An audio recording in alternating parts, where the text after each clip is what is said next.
Ano, tara? Ngayon nga pala ay may naggamon sa akin ng 1B. Yung gamit ko nga palang hero dyan ay si Alice. Inaantay ko na nga pala lumabas siya sa base niya para maka-atake na nga ako.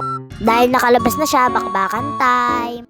Pindot gaming yarn, hindi ganon. Malapit ko na nga siya mapatay dyan, kaya naman sobrang saya ng ate mo. Pero kahit nga maunti lang yung buhay ko dyan, lumapit ako. Ayan, tignan nyo naman, low health na siya, kaya dyan ko na siya tinira at na first blood ko na nga siya. Sa mga di nga nakakaalam dito sa 1v1 na to, ay 1 to 3 lang to. At nakapuntos na nga ako ng isa sa kanya, kaya naman sobrang saya ng auntie mo, Bebsin. Hinihintay ko na nga rin din pala siyang lumabas sa base niya dahil nga may minutes nga rin dahil siya ay napatay ko. Nagmi-minions nga muna ako dito para naman makadagdag tayo ng points. Ang tagal niya nga lumabas, ayan na nga at lumabas na nga siya. This is the time, bakbakan time. Napunta nga ako dyan sa tore kaya kabando 20 na naman ako. Pero kahit na ganun, sure naman ako mapapatay ko siya. Ayan na nga, low health na nga pala siya at ayan, dyan ko na nga pala siya natira.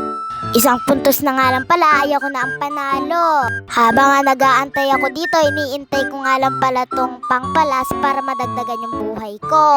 Ang tagal niya lumabas, tara punta na natin. Hindi, malakas yun, hindi ganon. Ayan, iniintay ko na nga lang pala na mabawas yung minutes nitong pangpalakas. Ayan na nga pala at ayan, nakuha ko na, kaya tara mag plus plus tayo.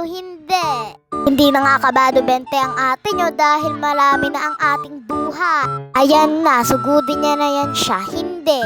Ayan na nga, nakita ko nga nagmi-minions lang bala dito, kaya naman binakbakan ko na dahil malaki din naman ang buhay ko. Malapit ko na nga pala siya diyang mamatay at ayan, nananalo nga ako. O ayan, victory para sa'yo. Yun lang guys, maraming salamat.